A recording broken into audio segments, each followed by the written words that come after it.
আসসালামু আলাইকুম। আমি রাকিন হান্নান। আজকে আমরা আলোচনা করব সার্জারি ফাইনাল প্রফের একটি কেস নিয়ে, সেটি হচ্ছে ক্রনিক কোলিসিস্টাইটিস।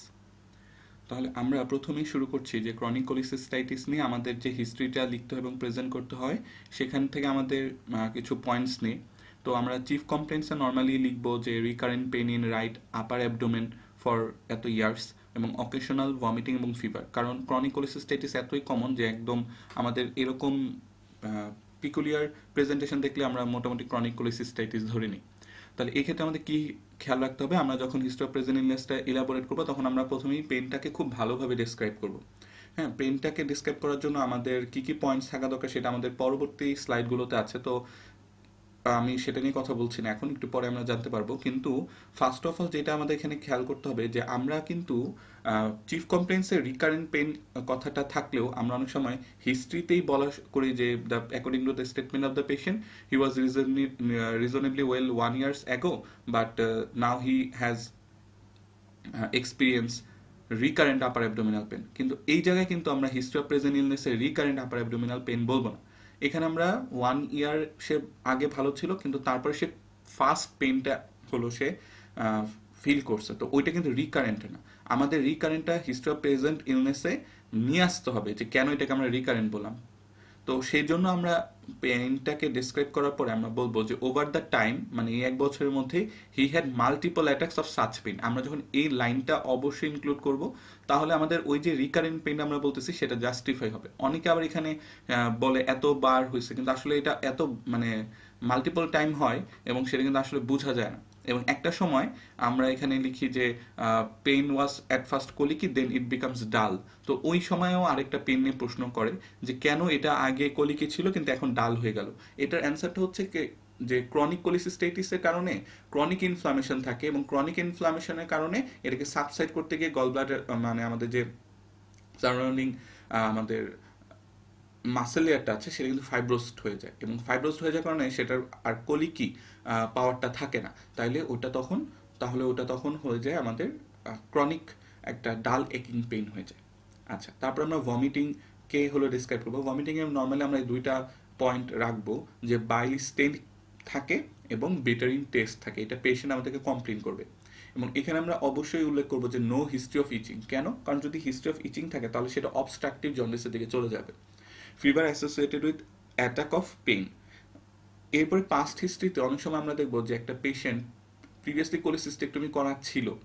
তো যদি আমরা অনেক সময় এই হিস্ট্রিটা নেই না, প্রিভিয়াসলি মানে কোলিসিস্টেক্টমি করা আছে কি নাই, এটা কিন্তু আমরা পাস্ট হিস্ট্রিতে অবশ্যই খেয়াল করব। ফিমেল হলে ওসিপি হিস্ট্রিটা নিব। তারপরে আমাদের জিজ্ঞেস করবে যে what is your provisional diagnosis, তখন আমরা বলবো ক্রনিক কোলিসিস্টাইটিস। ডিডি আস্ক করলে আমরা বলবো পেপটিক আলসার ডিজিজ। কেন? কারণ এপিগ্যাস্ট্রিক রিজিয়নে পেন থাকতে পারে, রিকারেন্ট হচ্ছে এবং ডিসপেপটিক সিমটমস আছে। এছাড়া আরেকটা কি হতে পারে? Chronic pancreatitis. এই দুইটাই মেনলি আসে। এরপরে আমাদেরকে টিচার কোশ্চেন করবে হোয়াই ক্রনিক কোলিসিস্টাইটিস, তুমি কেন ক্রনিক কোলিসিস্টাইটিস বললা প্রভিশনাল ডায়াগনোসিসে। কারণ তখন আমরা হিস্ট্রি থেকে বলবো যে recurrent attack of colicky pain in right hypochondriac region. Then হচ্ছে আমাদের বিলিয়ারি কোলিক আছে, ক্লাসিক ফিচার। তো বিলিয়ারি কোলিকের ক্লাসিক ফিচার কি সেটাও আমরা একটু পরে অনেক সময় জিজ্ঞেস করি যে এই যে তুমি যে বললা বিলিয়ারি কোলিক, এটা কি কি কি ক্রাইটেরিয়া থাকে, ক্যারেক্টারিস্টিক্সটা কি, সেটাও আমরা একটু পরে আবার পড়বো next slide. Then worsen by fatty food এবং later becomes constant dull aching pain. তো কনস্ট্যান্ট ডালেকিং পেন কেন হয় সেটার ব্যাখ্যা অলরেডি আমরা বলে ফেলছি। তারপর আমাদের জিজ্ঞেস করবে যে পেপটিক আলসার ডিজিজ নয় কেন। কারণ পেপটিক আলসার ডিজিজ হওয়ার জন্য আমরা জানি যে বার্নিং সেন্সেশন থাকে, সেটা নেই। ওরসেন বাই টেকিং মিল এবং এমটি স্টোমাক। কারণ আমরা জানি পেপটিক আলসার ডিজিজ খাবার খেলেও অনেকে মানে বুকে জ্বালা পোড়া করে, আবার খালি পেটেও করে। তো এরকম কিন্তু কোনো হিস্ট্রি দিচ্ছে না পেশেন্ট। ডিওডেনাল পয়েন্ট টেন্ডারনেস থাকে পেপটিক আলসার ডিজিজে। এরপর জিজ্ঞেস করবে now what you want to do, বা এরপরে ধরো তুমি কি করবে, হাউ উইল ইউ প্রসিড। তো তখন আমরা মানে এই লাইনটা এইভাবে বলবো যাতে করে আমাদের প্রিপারেশনটা ভালো বোঝা যায় যে আমরা, এবং টিচার এইভাবে শুনতে চান যে I want to do investigations to confirm my diagnosis as well as to evaluate the general condition of the patient. Then sir কিছু মানে আমরা জিজ্ঞেস করবে যে কী কী ইনভেস্টিগেশন করতে চাও। তো ইনভেস্টিগেশনগুলো কী কী করতে চাই সেটাও আমি একটু পরে জানতে পারবো আমি আমার পরবর্তী স্লাইডে। তার আগে এই হিস্ট্রি যখন আমরা ইনভেস্টিগেশনগুলো বলবো তখন আমাদেরকে অনেক সময় আস করে যে ইনভেস্টিগেশন যে করলা, আল্ট্রাসাউন্ডে তুমি ধরো কিছু পেলা না, তাহলে কি করবা, এরপরে কি করবা? আল্ট্রাসাউন্ডে যদি কিছু না পাও, তাহলে আমরা আপার যে এন্ডোস্কোপি করবো, কারণ আমাদের ওই যে ডিডিতে আমরা পেপটিক আলসার ডিজিজ রাখছি সেটাকে আবার মানে ইভালুয়েট করার জন্য। দেন আমাদের কাজ করবে যে হোয়াট ইজ ইয়োর মানে ট্রিটমেন্ট কি, বা এভাবে বলতে পারি যে ডায়াগনোসিসের পরে আপনি কি করবেন। তখন আমরা সরাসরি বলে দিব না যে আমি ল্যাপারোস্কোপি করতে চাই বা ওপেন কোলেসিস্টেক্টমি করতে চাই, এরকম মানে টিচাররা শুনতে চান না। কারণ কি এখান থেকে অনেকগুলো কোশ্চেন অ্যারাইজ করবে। আপনি আমরা যখন বলবো যে I will plan for operative treatment and accordingly I will council and prepare the patient, তখন স্যার মানে আস করতে পারবেন যে আপনি অপারেটিভ ট্রিটমেন্টে কেন যাবেন, আপনি কেন ড্রাগসে যেতে চাচ্ছেন না, এই যে একটা কোশ্চেন অ্যারাইজ করলো। দেন বলবেন যে কি কাউন্সিল করবা, এটা একটা কোশ্চেন অ্যারাইজ করলো। অথবা এটাও করতে পারেন যে কিভাবে পেশেন্ট প্রিপেয়ার করবা। আর যদি আমরা সরাসরি অপারেশনের কথা বলি, তখন স্যার বলবে যে কাউন্সিলিং করবেন না, পেশেন্ট প্রিপারেশন করবেন না, সরাসরি অপারেশনে চলে যাবেন। তো এই কারণে আমাদের এই যে মানে স্যাররা যখন এইভাবে কোশ্চেন করবে, তখন আমাদেরও এইভাবে হাতে উত্তর রেখে তারপরে এইভাবে অ্যান্সার করতে হবে, যাতে করে আমি আমার ভাইভাটাকে লিড করতে পারি। তো তারপরে যে একই কোশ্চেন আসবে যে হোয়াই অপারেটিভ প্ল্যান, কেন আপনি অপারেটিভ প্ল্যান নিচ্ছেন? কারণ কমপ্লিকেশন মে অ্যারাইজ। কারণ ওনার যেহেতু অলরেডি রিকারেন্টের হিস্ট্রি আছে, তাহলে recurrent attacks of acute cholecystitis and grave sequel, কারণ এই ক্রনিকটা থেকে অ্যাকিউটে চলে যেতে পারে, অ্যাকিউট অন কলিক, এবং ওটার সিকোয়েন্সটা ভালো হয় না। এছাড়া যে আমাদের যে এখানে যে আমাদের স্টোনটা আছে, সেটা স্লিপ করে এখন গল ব্লাডারে আছে, কিন্তু ওটা চলে যেতে পারে কমন বাইল ডাক্টে, যেটা আমাদের অবস্ট্রাকটিভ জন্ডিস করতে পারে, এমনকি প্যানক্রিয়াটাইটিসও করতে পারে, এবং গল স্টোন আইলিয়াসও করতে পারে। তো প্যানক্রিয়াটাইটিস আমরা জানি it's a very serious condition. এছাড়া ক্যালসিফিকেশন হতে পারে, যেটাকে আমরা বলি পোর্সেলিন গল ব্লাডার। এছাড়া কার্সিনোম গল ব্লাডার করে যদি পেশেন্ট অপারেশন না করে। তো এই যে আমাদের অপারেটিভ প্ল্যানটা কেন নিলাম, আমি কেন অপারেশনের অ্যান্সার দিলাম আমার পরবর্তী ট্রিটমেন্টে বা ম্যানেজমেন্টে, সেটার অ্যান্সার হলো এটা। তো পরবর্তীতে স্যার একটা কোশ্চেন করতে পারেন যে আচ্ছা যদি অ্যাকিউট একটা পেশেন্ট নিয়ে আসে, তাহলে কি আপনি কি করবেন, তাহলে কি সাথে সাথে অপারেশন করবেন? এখানে আমরা ফার্স্টে অ্যান্সার দিব যে না, আমরা সাথে সাথে অপারেশন করবো না অ্যাকিউট কেসে। কি কি যে আমরা প্রথমে তাহলে কি ম্যানেজমেন্ট করবেন? নাথিং পার ওরাল রাখবো, আমরা ব্যথা কমানোর জন্য অ্যানালজেসিক দিব, আমরা অ্যান্টিবায়োটিক্স দিব। দেন আমরা পেশেন্টকে মনিটর করব। মনিটর করার পরে যদি আমরা দেখি প্রোগ্রেসিভ, প্রোগ্রেসিভ মানে কি, যে না পেশেন্টের অবস্থা আরও খারাপ হচ্ছে, সেইগুলোতে রেসপন্স করতেছে না, প্রোগ্রেসিভ, তখন আমরা আর্জেন্ট অপারেশন যাব। এবং ইমার্জেন্সি অপারেশনেরও কিছু আছে, ইন্ডিকেশন আছে। তার মধ্যে একটা হলো অ্যাকিউট অবস্থায় আমরা যখন ম্যানেজমেন্ট দিব, তখন যদি পেশেন্টের অবস্থা ভালো না হয়ে রেসপন্স না করে বরঞ্চ ডিজিজটা যদি আরো প্রোগ্রেস করে, তখন কিন্তু আমরা ইমার্জেন্সি অপারেশনে যাব। কিন্তু যদি নাথিং পার ওরাল অ্যানালজেসিক অ্যান্টিবায়োটিকের রেসপন্স করে পেশেন্ট, তাহলে আমরা সে তো ভালো হলো, দেন আমরা 6 থেকে 8 সপ্তাহ পরে আমরা এই কোলেসিস্টেক্টমিটা পারফর্ম করব। আচ্ছা, দেন আমাদেরকে আস করতে পারে যে আমরা যে অপারেশন প্ল্যান করছি সেটার কমপ্লিকেশন কি হতে পারে। তো সেটার কমপ্লিকেশনটা হতে পারে যে পার অপারেটিভে ব্লিডিং হতে পারে, বাইল লিক হতে পারে, কমন বাইল ডাক্ট ইনজুরি হয়ে যেতে পারে যেখান থেকে স্টেনোসিস ডেভেলপ করে, এবং পোস্ট অপারেটিভেও ব্লিডিং হতে পারে, বিলিয়ারি পেরিটোনাইটিস হতে পারে যে বাইল লিক করার কারণে, জন্ডিস ডেভেলপ করতে পারে, বিলিয়ারি স্ট্রিকচার হতে পারে কমন বাইল ডাক্ট ইনজুরির কারণে। এছাড়া রিটেন স্টোনও হয়ে যেতে পারে, মানে কোন একটা স্টোন আমরা বের করে আনতে পারিনি, সেটা রিটেন স্টোন হয়। এছাড়া ডায়রিয়া হতে পারে, আমরা জানি কলিসিস্টেক্টমি করলে ডায়রিয়া একটা কমপ্লিকেশন হিসেবে অ্যারাইজ করে। এছাড়া পোস্ট কোলিসিস্টেক্টমি সিনড্রোম হতে পারে। তাহলে এখন আমরা চাই যে আমাদের কেস রিলেটেড ভাইবাতে কি কি আস করে। তো আমরা এখান থেকে আমাদের সবগুলো কোশ্চেন এমনভাবে সাজানো হচ্ছে যে আমরা সবগুলো অ্যান্সার দিতে পারবো, কেস রিলেটেড অথবা কেসের বাহিরেও কোলেসিস্টেক্টমি বা গল ব্লাডার নিয়ে যে কোশ্চেনগুলো করা হয়। তো ফার্স্টে আমি যেটা রাখছি যে name some disease of gall bladder. Gall ব্লাডারের নর্মালি কিছু ডিজিজ বলেন। তো নর্মালি ডিজিজ হচ্ছে কনজেনিটাল দিয়ে আমরা স্টার্ট করবো, যে অ্যাবসেন্স অফ গল ব্লাডার, দেন আমাদের ফ্রিজিয়ান ক্যাপ হতে পারে অথবা ফ্লোটিং গল ব্লাডার হতে পারে। এছাড়া আমাদের trauma of the gall bladder হতে পারে, torsion of the gall bladder হতে পারে, লিথিয়াসিস হতে পারে, কোলিসিস্টাইটিস হতে পারে, যেটা ক্যালকুলাস কোলিসিস্টাইটিস, অ্যাক্যালকুলাস কোলিসিস্টাইটিস হতে পারে। এছাড়া মিউকোসিল হতে পারে, এম্পায়োমা গল ব্লাডার হতে পারে। আমাদের জিজ্ঞেস করতে পারে যে আপনি এই কেসে অ্যাবডোমেনে কি কি দেখবেন, আমরা মার্ফি সাইন দেখবো এবং গল ব্লাডার এবং লিভার পালপেশনটা দেখি। এরপরে আমাদের একটা কোশ্চেন আস করা হয় এই কেসে, মাসেল গার্ডিং এবং রিজিডিটি কি। এটা মেনলি ডি হাসান স্যারের অনেক ফেভারিট কোশ্চেন, এবং উনি অ্যাবডোমেন রিলেটেড যে কোনো পরীক্ষাতে এই কোশ্চেনটা নাকি আস করেনি। তো এটা আমরা একটু ভালো করে অ্যান্সার দিব। Muscle guarding is a voluntary contraction of the abdominal muscles to avoid pain. অর্থাৎ আমরা যদি কোনো একটা জায়গায় ব্যথা থাকে, সেই জায়গায় কেউ যদি ধরতে যায়, আমরা যেভাবে খুব সচেতনভাবেই আমরা ওটাকে সরাই নিই, তাহলে সেটা হচ্ছে muscle guard. Seen in palpation over a painful area in Murphy sign. Murphy সাইনে যখন পেশেন্টের ব্যথা হয় সে কিন্তু ভলেন্টারি তার শ্বাসটাকে স্টপ করে, তখন যে তার অ্যাবডোমেনটা যে একটা শিল্ডের মতো কাজ করবে বা একটা গার্ডের মতো কাজ করবে, সেটা হলো মাসেল গার্ড। এবং rigidity is an involuntary tensing of the abdominal muscle. Involuntary, patient ইচ্ছা করে করতেছে না, তার এই জিআইটি পারফোরেশনের কারণে তার অল ওভার দ্য অ্যাবডোমেনের মাসেলটা কিন্তু একদম রিজিড হয়ে আছে, বোর্ড লাইক স্ট্রাকচার হয়ে আছে, অথবা জেনারেল পেরিটোনাইটিসের ক্ষেত্রে হয়। এবং এখানে আমি যে মানে এক্সাম্পলগুলো দিলাম এটা ডিহাসান স্যারের ক্লাস থেকেই নাও। তো স্যার এই এক্সাম্পলগুলোই দিছিলেন, তো আমরা এই এক্সাম্পলগুলো দিলে আশা করি স্যার খুশি হবেন। তো মাসেল গার্ডিং কি? মাসেল গার্ডিং হচ্ছে পেশেন্ট নিজের স্বেচ্ছায় কোনো একটা পেইনফুল জায়গাতে যদি আমরা হাত দিই, তখন পেশেন্ট নিজের ওই ব্যথা থেকে বাঁচার জন্য যেটা করবে সেটা হলো মাসেল গার্ডিং। আর জিআইটি পারফোরেশন বা পেরিটোনাইটিস হয়ে থাকলে all over the abdominal muscle একটা বোর্ড লাইক রিজিডিটি করবে, সেটা হচ্ছে রিজিডিটি, মানে শক্ত হয়ে থাকবে, সেটা হচ্ছে রিজিডিটি। এরপর আমাদের আজ করতে পারে যে আপনি পালপেবল গল ব্লাডারের কি কি কজ হতে পারে। তো কার্সিনোমা গল ব্লাডার সবার আগে বলবো, দেন কার্সিনোমা হেড অফ প্যানক্রিয়াস হতে পারে, দেন কোলাঞ্জিও কার্সিনোমা। এইখানে কোলাঞ্জিও কার্সিনোমা বলে হলো কি থেমে গেলে হবে না, কোলাঞ্জিও কার্সিনোমার পুরো লাইনটাই আমাদেরকে বলতে হবে যে cholangiocarcinoma in case when mass is the lower end of the common bile duct. অর্থাৎ আমাদের কমন বাইল ডাক্টের ডিস্টালি হইতে হবে, অর্থাৎ distal to the opening of the cystic duct. Common bile ডাক্টটা একদম শেষ দিকে ডিস্টালি হলো গিয়ে আমাদের মাস থাকতে হবে, কার্সিনোমাটা ওই জায়গায় থাকতে হবে। প্রক্সিমালে যদি আমাদের এই থাকে, প্রক্সিমাল রিজনে যদি আমাদের মাস অ্যারাইজ করে বা কার্সিনোমা অ্যারাইজ করে, তখন কিন্তু আমাদের এই আমরা পালপেবল গল ব্লাডার পাবো না, কারণ বাইলটা ড্রেন হওয়ার সুযোগ পাচ্ছে। সিস্টিক ডাক্টের পরে গিয়ে সিস্টিক ডাক্টের ডিস্টালি যদি আমাদের একটা মাস থাকে, তাহলে কিন্তু বাইলটা ড্রেন হইতে পারবে না এবং গল ব্লাডারটা আমরা পালপেবল পাবো। তাহলে cholangiocarcinoma in case when mass is lower end of the common bile duct অথবা distal to the opening of cystic duct, এই পুরোটা আমাদেরকে বলতে হবে। এছাড়া মিউকোসিল এবং এম্পাইমা গল ব্লাডারেও আমরা পালপেবল গল ব্লাডার পেতে পারি। দেন আমাদের কিছু কেস দিতে পারি এইভাবে যে ধরেন আপনি পালপেবল গল ব্লাডার পেলেন, সাথে পেশেন্টের পেইন আছে, জন্ডিস আছে, আপনি কি চিন্তা করবেন?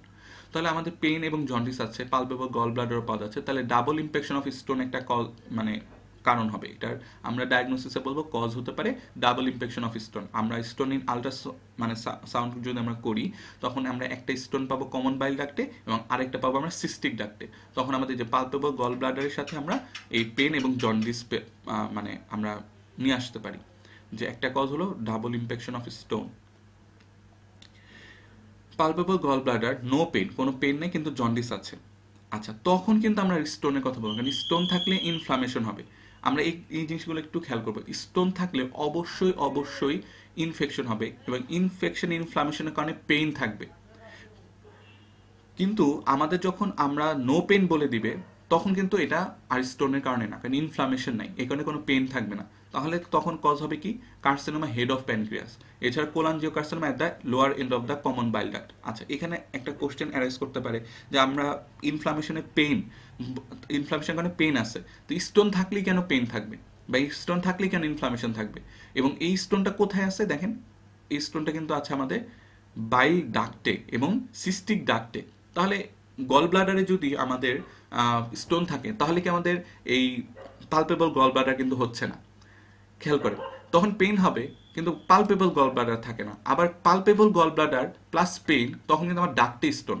কারণ কি এটার কারণটা হচ্ছে যে আমাদের স্টোনের চারপাশে একটা বায়োফিল্ম থাকে, এই বায়োফিল্মটা থাকার কারণে ইনফেকশন নর্মালি হয় না। কারণ স্টোন ইটসেলফ, এটা মানে বিভিন্ন আমাদের গোল্ড স্ট্যান্ডার্ড বইগুলোতেও লিখাই আছে যে স্টোন ইটসেলফ একটা ইনফেকশনের সোর্স। তো যখন তার চারপাশে মানে বাইল স্টোনের চারপাশে যখন স্টোনের চারপাশে যখন এই বায়োফিল্মটা থাকে, তখন কিন্তু ইনফেকশন হবে না। নর্মালি গল ব্লাডারের ভিতরে আমার স্টোন আছে, তো ওটা ইরিটেশন করতেছে, সেই কারণে একটা আমাদের কলিকি পেইন থাকে, কিন্তু তখন পালপেবল পাবো না আমরা, কারণ বাইল তো ড্রেন হচ্ছে।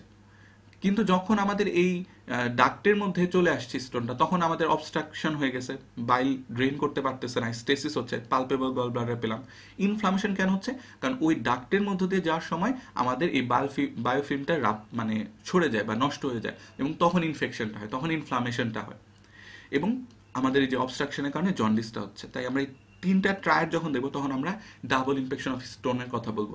তাহলে আমরা পরবর্তী কোশ্চেনটা পাবো যে gall bladder of no pain যদি হয়, তাহলে আমরা তখন কার্সিনোমার কথা চিন্তা করবো। যে carcinoma head of pancreas, cholangiocarcinoma. আচ্ছা, পালপেবল গল ব্লাডার পেলাম উইথ ইরেগুলার সার্চ, এটা কি হবে? আচ্ছা, এটা আমি বলে দিই, এটা হবে হলো কি আমাদের কার্সিনোমা গল ব্লাডার। দেন আমাদের একটা কোশ্চেন, এই কজগুলো আসলে মানে কর্ভিয়াস ল থেকে আসতেছে। কর্ভিয়াস ভয়েসার্স লতে আমাদের যেটা আস করে যে এই লটা কি, এবং এই লয়ের কিছু ফ্যালাসি বল। তো কর্ভয়েসার্স ল যেটা, সেটা আমরা যদি খুব সিম্পলি ডেসক্রাইব করি যে if the gall bladder is palpable then the cause of jaundice is unlikely to be due to gall stone. অর্থাৎ কখনো যদি আমি গল ব্লাডার পালপেবল পাই, তাহলে জন্ডিসের কারণ মানে খুবই খুবই রেয়ার হলো গল স্টোনের কারণে। এখন কি কি কারণে গল স্টোনের থাকার পরেও আমরা পেতে পারি, মানে এক্সেপশনটা কি বা ফ্যালাসিটা কি, সেটা হচ্ছে ওই যে ডাবল ইমপেকশন অফ স্টোন। এখানে কিন্তু আমরা পালপেবল গল ব্লাডার পাচ্ছি, কিন্তু কারণটা হচ্ছে স্টোন। এছাড়া মিরিজে সিনড্রোমে এটার খাটে না। Stone in the cystic duct causing mucocele, ওই সময়টা খাটে না। Stone obstructing the ampulla of Vater, তখন আমাদের কর্ভয়েসার্স লটা খাটে না। তো কয়ভার্সার্স লয়ের ফ্যালাসি হচ্ছে এইটা, যে if the gall bladder is palpable then the cause of jaundice is unlikely to be due to gall stones. Then আমাদের আস করতে পারে যে 4 কোর্স ট্রায়াডটা কি, সেটা হচ্ছে পেন থাকবে, ফিভার থাকবে, জন্ডিস। তারপর আমাদের আস করতে পারে যে আর কি কি ট্রায়াড আছে এরকম বডিতে। তো আমাদের এই কোলিসিস্টাইটিসের রিলেটেডই আরেকটা ট্রায়াড আছে, সেটা হচ্ছে সেমস ট্রায়াড। সেটা কি, সেটা হচ্ছে গল স্টোন থাকবে, ডাইভার্টিকুলোসিস থাকবে এবং হাইটাস হার্নিয়া থাকে। এছাড়া আমাদের ভার্কোস ট্রায়াড আছে, এছাড়া মার্ফিস ট্রায়াড আছে, অ্যাপেন্ডিসাইটিস, সেটি কি, যে পেইন, ভমিটিং এবং ফিভার থাকে। তো আমরা এই নামগুলো বলতে পারলেই হয়। দেন আমাদের আস করবে যে এই যে পেশেন্টটা তো ক্রনিক ছিল, তো এটা অ্যাকিউট হয়ে যায় অনেক সময়। তো অ্যাকিউটটা কিভাবে হয়? তো আমরা অ্যান্সার বের করবো যে অনগোয়িং ইনফ্লামেশন ফ্লেয়ার আপ করতে পারে। তার যে ইনফ্লামেশনটা ছিল সেটা হঠাৎ করে বেড়ে গেছে, ফ্লেয়ার আপ করছে, due to gall stone that obstruct the cystic duct. যদি কোনো কারণে গল স্টোনটা সিস্টিক ডাক্টে অবস্ট্রাক্ট করে, তাহলে আমাদের বাইলটা স্টেসিস হবে, এবং বাইলটা স্টেসিস হওয়ার কারণে ওখানে একটা চান্স হবে ইনফেকশনে। ভায়া কি, ভায়া গ্রাম নেগেটিভ ব্যাসিলি। কি ধরনের gram negative bacilli? E coli. Or may cause increase pressure due to obstruction. ওই অবস্ট্রাকশন হয়ে যাওয়ার কারণে আমাদের তো বাইল স্টেসিস হচ্ছে, তাহলে গল ব্লাডারটার মধ্যে আমাদের প্রেশার বাড়তেছে। এই গল ব্লাডারে যখন আমাদের প্রেশার হবে, তখন ওয়ালের ব্লাড সাপ্লাই কমে যাবে গল ব্লাডারে। তো ওইটা ইস্কেমিয়া করে, সেই জন্য পেন হতে পারে, এবং ইস্কেমিয়া থেকে নেক্রোসিস, গ্যাংগ্রিন হয়ে গেলেও আমাদের কিন্তু ওটা ক্রনিক থেকে অ্যাকিউটে চলে আসবে এবং ইমার্জেন্সি কেস হয়ে যাবে। আচ্ছা, ডিডি এক্সক্লুড করার জন্য আপনার কি কি পয়েন্টস আছে, এটা আমরা পরে আরো ডিটেলসে পড়বো, কিন্তু এখানে একটু দেখে নিই যে পেপটিক আলসার ডিজিজ কেন না। ওটার অ্যান্সার হচ্ছে যে পেইন ইন হাইপোকন্ড্রিয়াক রিজন, এপিগ্যাস্ট্রিয়ামে তো না, ফিভার থাকে না পেপটিক আলসার ডিজিজে, এবং অ্যাবসেন্স অফ পিরিয়ডিসিটি। আর ক্রনিক প্যানক্রিয়াটাইটিস কেন না? কারণ যে সাইট একটা রিজিয়ন, রেডিয়েশনটা অন্যদিকে হচ্ছে, হিস্ট্রি অফ ম্যাল অ্যাবজর্পশন থাকবে, স্টিয়াটিউরিয়া থাকবে এবং ওয়েট লস থাকবে। অনেকে এখানে ডায়াবেটিস ম্যালাইটাস ইনক্লুড করে, কিন্তু আসলে ক্রনিক প্যানক্রিয়াটাইটিসের মধ্যে আমাদের ডায়াবেটিস ম্যালাইটাস হবে এরকম কোনো কথা নেই। কারণ কি, আমরা জানি যে আমাদের যে প্যানক্রিয়াসের যে এন্ডোক্রাইন সিক্রেশন আছে, সেটা কিন্তু ব্লাডে চলে যায়। তো এবং খুব অল্প পরিমাণেও যদি ব্লাডে যায়, তাহলে সেটা কিন্তু একজন নর্মাল পেশেন্টের ডায়াবেটিস ম্যালাইটাস করে না। নর্মালি ক্রনিক প্যানক্রিয়াটাইটিসের কারণে ডায়াবেটিস ম্যালাইটাসটা আমাদের বলতে না করা হয়েছে। তো আমরা এতগুলা রিজন আগে যদি বলি, তারপরেও যদি স্যার আস করে যে এন্ডোক্রাইন রিলেটেড কোনো সমস্যা হবে কিনা, তখন আমরা ডায়াবেটিস ম্যালাইটাস বলবো, কিন্তু আমরা নিজেদের থেকে ডায়াবেটিস ম্যালাইটাস বলার কোনো দরকার নেই। আচ্ছা, তারপরে আমাদের যেটা জানতে চাই যে টাইপস অফ গল স্টোনের কি কি টাইপ হতে পারে। তো কোলেস্ট্রল স্টোন হতে পারে, কোলেস্ট্রল ওই স্টোনগুলোতে 90% থাকে।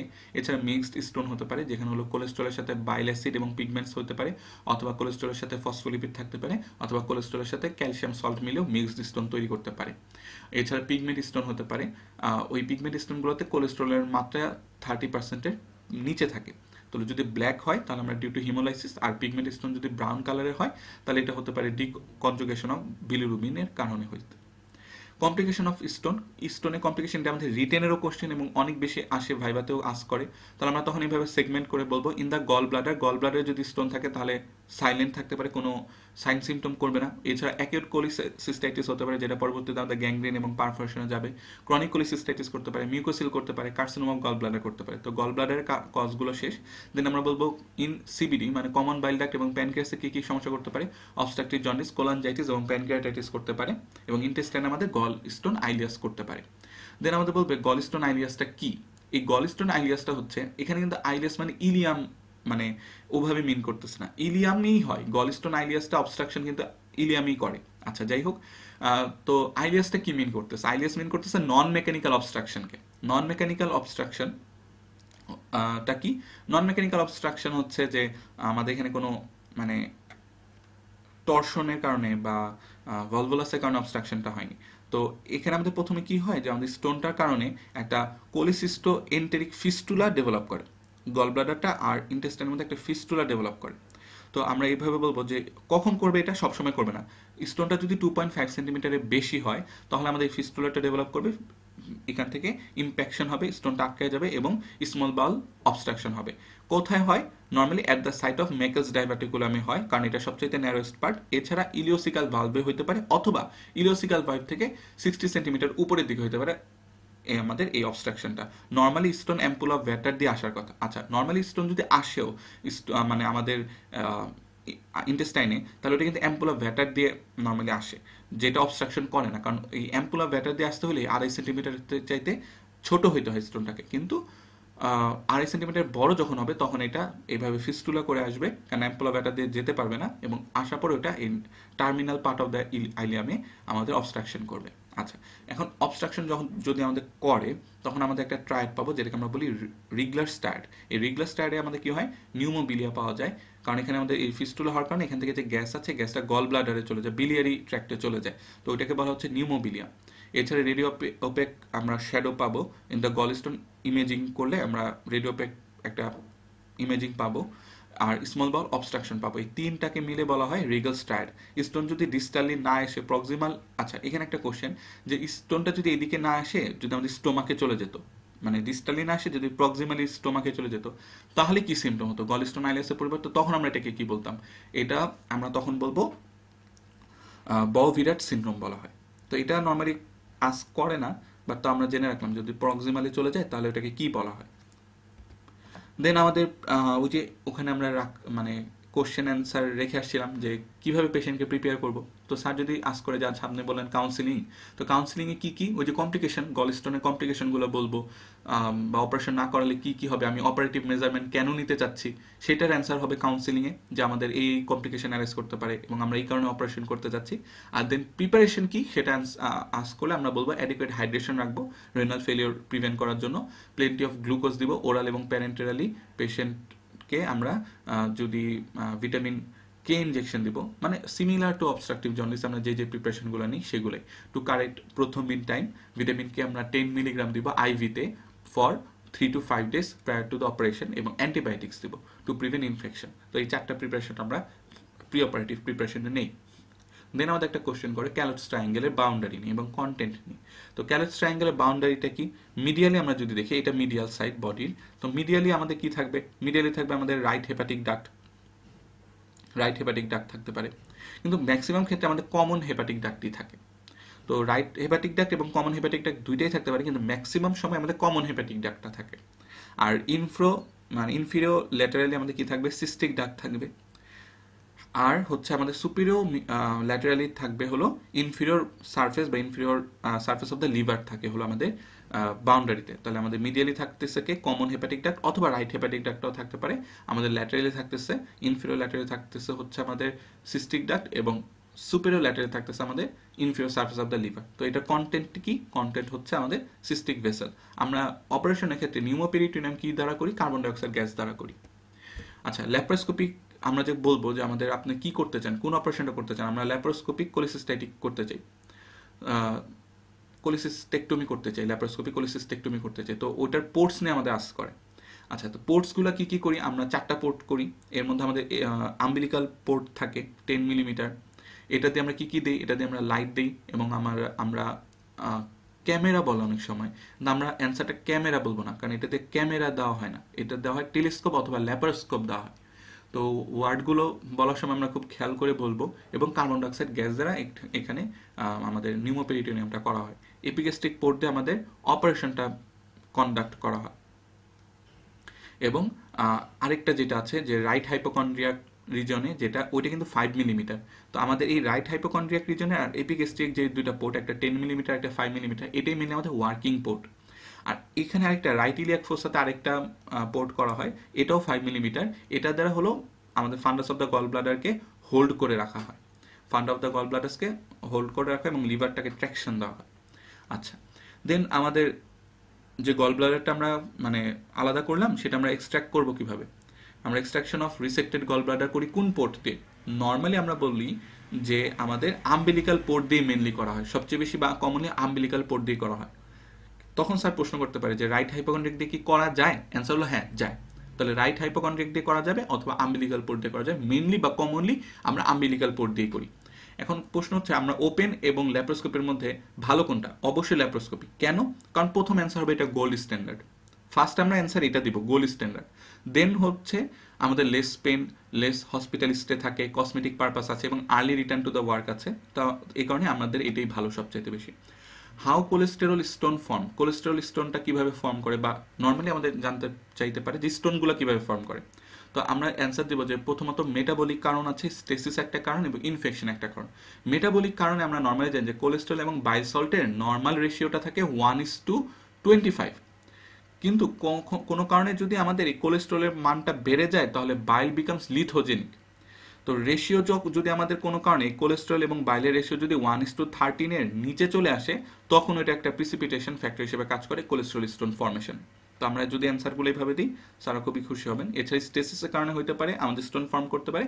এছাড়া ইনফেকশন, কোন ব্যাকটেরিয়া দ্বারা ইনফেকশন হলে আমাদের স্টোন ফর্মেশনের চান্স বেশি? ইকোলাই, ব্রাউন পিগমেন্ট স্টোন করে। ব্রাউন পিগমেন্ট স্টোন করলে সেটা হলো আমাদের ইকোলাইয়ের কারণে হচ্ছে, এটা আমরা বলতে পারি। তো আমাদের আরেকটা কোশ্চেন ছিল যে আমরা কি এই করবো ডিএক্স এর জন্য আমরা কি করব? তো ইনভেস্টিগেশন করব। কি ইনভেস্টিগেশন করব? তো সেটা অ্যান্সার হচ্ছে আল্ট্রাসাউন্ড অফ বা আল্ট্রাসোনোগ্রাম অফ হেপাটোবিলিয়ারি সিস্টেম এবং প্যানক্রিয়াস।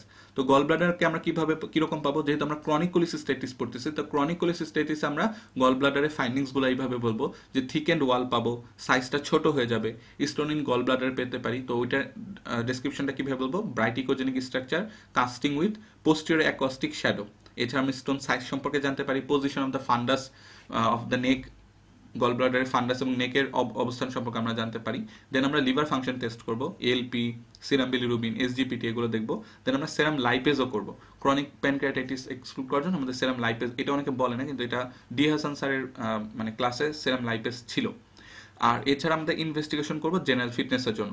তো তখন একটা কোশ্চেন করতে পারে যে আপনি তো আল্ট্রাসোনোগ্রামে ক্রনিকের মানে ফাইন্ডিংসগুলো বলেন, যদি অ্যাকিউট হয় তখন আপনারা আল্ট্রাসোনোগ্রামে কি কি ফাইন্ডিং পাবেন আপনি? তো আমাদের অ্যান্সার হবে গল ব্লাডার তখন এনলার্জ ইন সাইজ পাওয়া যায়, মানে এগুলো উল্টাটা বলবো, ওয়েল এডিমেটাস এবং থিকেন পাবো মোর দেন 0.5 মিলিমিটার। দেন আমরা ইকোজেনিক স্ট্রাকচার পাবো, echogenic structure is noted. Pericholecystic fluid collection পাবো, অর্থাৎ আমাদের গল ব্লাডারের আশেপাশে আমরা একটা কালো অল্প অল্প কালো রিজন পাবো। তো ওই কালো রিজনগুলো হচ্ছে ফ্লুইড অ্যাকুমুলেশন হয়েছে। তো পেরিকোলিসিস্টিক ফ্লুইড কালেকশন আমরা দেখতে পাবো ইন অ্যাকিউট কোলিসিস্টিক। তো তিনটা বললে হয়, তবুও চারটা বললাম। আচ্ছা, দেন আমাদের একটা কোশ্চেন করতে পারে যে আপনি এইখানে যে ইনভেস্টিগেশনে কিন্তু আমরা কোথাও কোনো মানে অন্য কিছু বলিনি, আমরা কোনো এমআরসিপি বলিনি, আমরা কোনো ইআরসিপি বলিনি, আমরা কোনো এক্স রে বলিনি। তো তখন স্যারা প্রশ্ন করতে পারে যে আপনি কি এমআরসিপি করবেন? অথবা এইভাবেও কোশ্চেনটা আসতে পারে যে ধরেন আপনি এই আলট্রাসোনোগ্রামে আপনি বাইল দাগটা ডাইলেটেড পাইলেন, তাহলে আপনি এরপরে কি কোর্স মানে ইনভেস্টিগেশন করতে চান? তাহলে আমরা অ্যান্সার বলবো যদি আমরা বাইল দাগ ডাইলেটেড পাই বা তাহলে আমরা এমআরসিপি করবো, বা আমাদের এমআরসিপির কারণ জানতে চাইলে কিন্তু আমরা অলরেডি বলবো যে আমরা বাইল ডাক্ট ডাইলেটেড পাইলে আমরা এমআরসিপিতে যাব। তো আমরা কখন এমআরসিপি করব? সাসপেনশন অফ স্টোন ইন, আমরা যখন সাসপেক্ট করতেছি যে স্টোনটা কমন বাইল ডাক্টে থাকতে পারে। আমরা এটা কিভাবে বুঝছি? আল্ট্রাসোনোগ্রামে বুঝতে পারছি যে কমন বাইল ডাক্টে আমাদের স্টোন আছে, তখন আমরা এমআরসিপি করব। এছাড়া যদি আমাদের আল্ট্রাসোনোগ্রামে দেখায় যে বিলিয়ারি ডাইলেটেশন আছে, একটু আগে যেটা আমরা বললাম যে বাইল ডাক্ট ডাইলেটেশন আছে, কত বেশি? 8 মিলিমিটারের বেশি যদি বাইল ডাক্ট ডাইলেটেশন থাকে, হোক সেটা গল স্টোনের জন্য অথবা না হোক গল স্টোনের জন্য, তবু আমরা তখন এমআরসিপি করব। এছাড়া যদি আমাদের হিস্ট্রি অফ জন্ডিস থাকে তখন আমাদের এমআরসিপি করতে হবে। এছাড়া যদি আমাদের এই যে লিভার ফাংশন টেস্টে আমাদের সেরাম এনজাইমসগুলো আছে সেগুলো যদি এলিভেটেড পাই আমি, তাহলে আমি এমআরসিপি করব। এছাড়া আমাদের আলট্রাসোনোগ্রাম যদি আমাদের দেখায় যে ও মানে আমাদের গল ব্লাডারের ভেইনগুলো ডাইলেটেড হয়ে আছে, তখন আমরা এমআরসিপি করব। তো এখান থেকে আরেকটা কোশ্চেন করে যে আপনি এমআরসিপি আর ইআরসিপি দুইটার মধ্যে কোনটা আগে করবেন? অবভিয়াসলি আমরা এমআরসিপি আগে করবো, ইআরসিপি আমরা আগে করবো না, কারণ ইআরসিপি একটা মানে ইনভেসিভ একটা প্রসিডিউর। এছাড়াও আরেকটা কারণ আছে, সেই কারণটা কি?